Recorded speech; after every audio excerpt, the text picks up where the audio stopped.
Good morning बच्चों।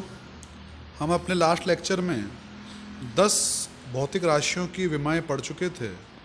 अब हमें 11वीं भौतिक राशि की विमा पढ़नी है और 11वीं भौतिक राशि है संवेग। क्या है? संवेग। देखो, संवेग होता क्या है, इसके सूत्र वगैरह क्या है, ये हम आगे पढ़ेंगे। अभी हम लोगों को इसकी केवल विमा निकालनी है। तो संवेग का सूत्र होता है द्रव्यमान इंटू वेग। सूत्र क्या होता है संवेग का? द्रव्यमान इंटू वेग। ये क्लास 9 में आपके आया होगा। अब सुनो, द्रव्यमान का मात्रक क्या होता है? m1। क्या होता है बोलिए? m1।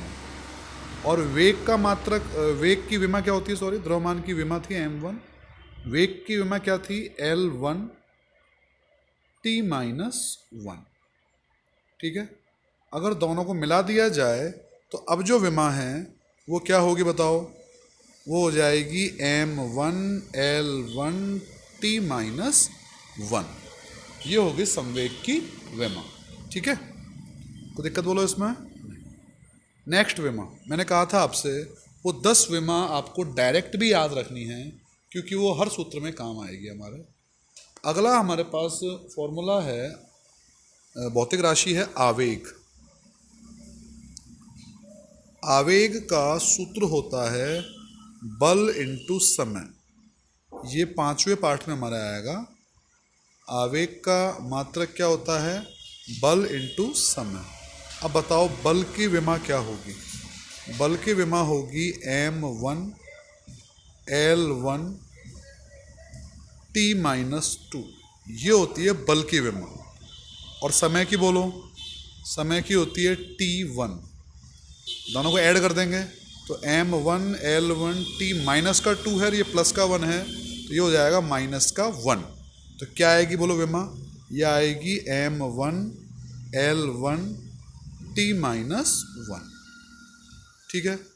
अब देखिए, अब आप कहेंगे सर ये विमा तो संवेग की थी। यस, ये विमा संवेग की थी, और जो विमा संवेग की है वही विमा किसकी हो रही है? आवेग की हो रही है। तो ऐसा संभव है कि दो अलग अलग भौतिक राशियों की विमाएं एक समान भी हो सकती है। जैसे यहाँ पर जो विमा संवेग की आ रही है वही किसकी आ रही है? आवेग की आ रही है। तो ये ऐसा फिक्स नहीं है कि भाई हर भौतिक राशि की अलग अलग विमा होगी। ऐसा भी हो सकता है कि दो भौतिक राशियों की विमाएं सेम भी हो सकती हैं। नोट में लिखा हुआ है, ये लिखवाया मैंने। ऐसा संभव है कि दो या दो से अधिक भौतिक राशियों की विमाएं एक समान आ जाए, जैसे आवेग और संवेग की विमाएं एक समान आ रही हैं। अगली विमा है आवर्त काल या परिक्रमण काल।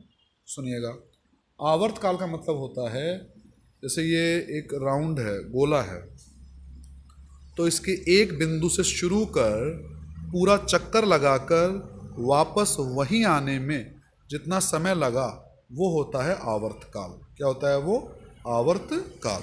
और उस आवर्त काल की विमा, क्योंकि है तो समय ही ना, मैंने क्या बोला?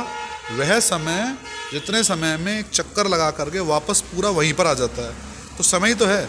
और समय की विमा हम जानते हैं क्या होती है? t1। क्या होती है? t1। तो देखो लिख रखा है ये 13वीं विमा। आवर्त काल की जो विमा है, या परिक्रमण काल, दो नाम होते हैं इसके, आवर्त काल या परिक्रमण काल। विमा बोलो क्या है? m0 L0 t1। ठीक है, चलिए अगली विमा हमारी आती है आवृत्ति की विमा। किसकी? आवृत्ति।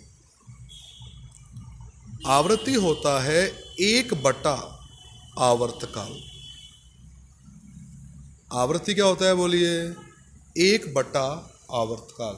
यानी आवर्तकाल का उल्टा करेंगे तो हमें आवृत्ति मिल जाएगी। अब इसकी विमा निकालनी है अपन को, तो 1/, आवर्तकाल विमा क्या होती है? t1। ऊपर जाएगी तो बोलो क्या बचेगा? ऊपर जाएगी तो बचेगा t-1 हो जाएगा ये। तो आवृत्ति की विमा क्या हो जाएगी? t-1। ये हमारी विमा नंबर 14 हमारी आ गई है।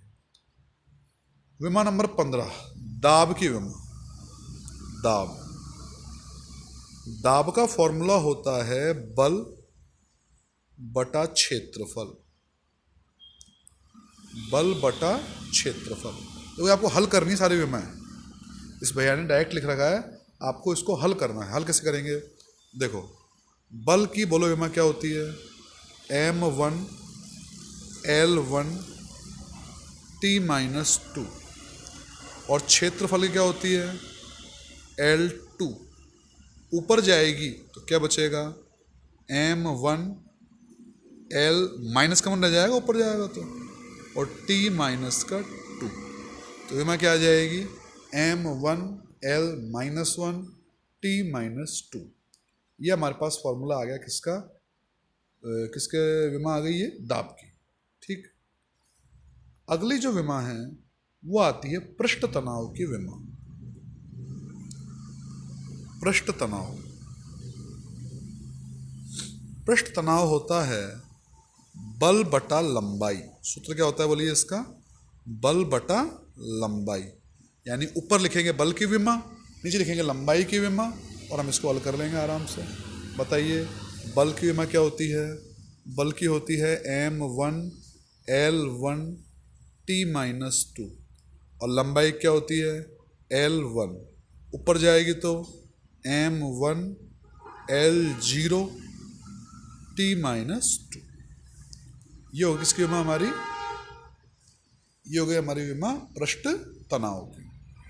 अगली विमा आती है वेग प्रवणता की। किसकी आती है? वेग प्रवणता।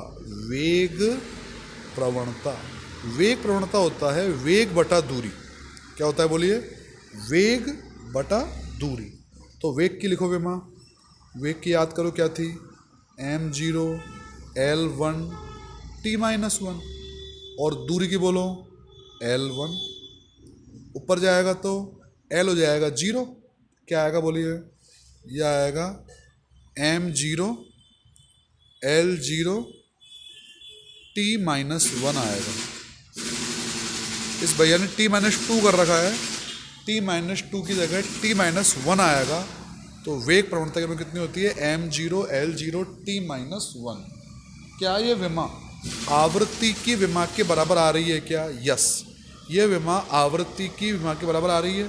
तो फिर स्पष्ट हो गया कि दो अलग अलग राशियों की विमाएं समान आ सकती हैं।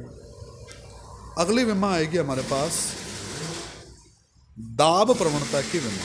इसकी आएगी दाब प्रवणता। सूत्र क्या है बोलिए उसका? दाब प्रवणता सूत्र होता है दाब बटा दूरी।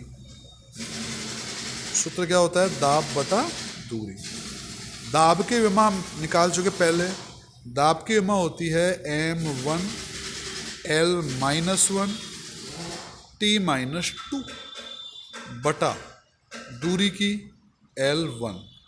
ऊपर जाएगी तो m1 L, एक ऊपर गया तो माइनस का 2 हो जाएगा, और T-2। क्या आएगा? m1 L-2 T-2। ये हो गई दाब प्रवणता की विमा। अगली विमा आती है तरंग दैर्ध्य की विमा। इसकी आती है तरंग दैर्ध्य। तरंग दैर्ध्य होता है तरंग की इसको बोलते हैं इंग्लिश में वेव लेंथ। वेव लेंथ यानी तरंग की लंबाई। तरंग की लंबाई तो है तो लंबाई ना ये, तो लंबाई का क्या होता है?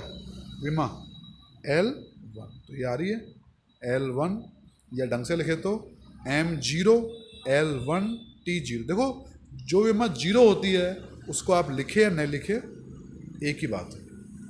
19 विमाएं हमारी पूरी हो चुकी है यहाँ तक। अगले पेज पर चलते हैं हम लोग। 20वीं विमा की बात करते हैं। ये हमारे पास 20वीं विमा की बात कर रहा हूँ मैं। देखिए, त्रिकोणमितीय अनुपातों की विमाएं। किसकी? त्रिकोणमितीय अनुपातों की विमाएं। सबसे पहले बात करता हूँ मैं, त्रिकोणमितीय अनुपात होता है साइन थीटा। सूत्र पढ़ा होगा 10वीं क्लास में आपने, लंब बटा कर्ण। अब बताओ, लंब, लंब का मतलब क्या है? लंबाई है ना। तो बोलो विमा क्या आएगी? L1। अरे लंब जो है लंबाई तो है, क्या आएगी विमा? L1। और कर्ण की भी क्या आएगी? L1। ऊपर ले जाके हल कर लो तो क्या आ जाएगा? L0। तो साइन थीटा की विमा क्या आ जाएगी बोलो? L0। यानी त्रिकोणमितीय अनुपात साइन थीटा की जो विमा है वो क्या आएगी, L0, क्योंकि ये असल में लंबाई बटा लंबाई तो हो गया ना, लंब बटा कर्ण जो है लंबाई बटा लंबाई हो जाएगा। ऐसे बताइए कॉस थीटा की विमा क्या होगी। कॉस थीटा होता है आधार बटा कर्ण, तो आधार लंबाई है तो विमा L1, कर्ण भी L1, ऊपर गया तो L0 बच जाएगा। ठीक है। ऐसे टेन थीटा की भी लंब बटा आधार, तो सूत्र क्या हो जाएगा, लंब का L1, आधार का भी L1, ऊपर जाएगा तो L0 हो जाएगा।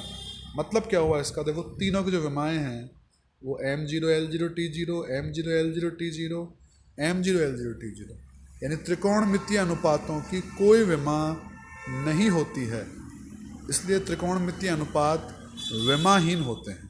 कैसे होते हैं, विमाहीन। ये आप लोग 20 विमाएँ पूरी कीजिए, इनको याद कीजिए, इनको निकालना आना चाहिए।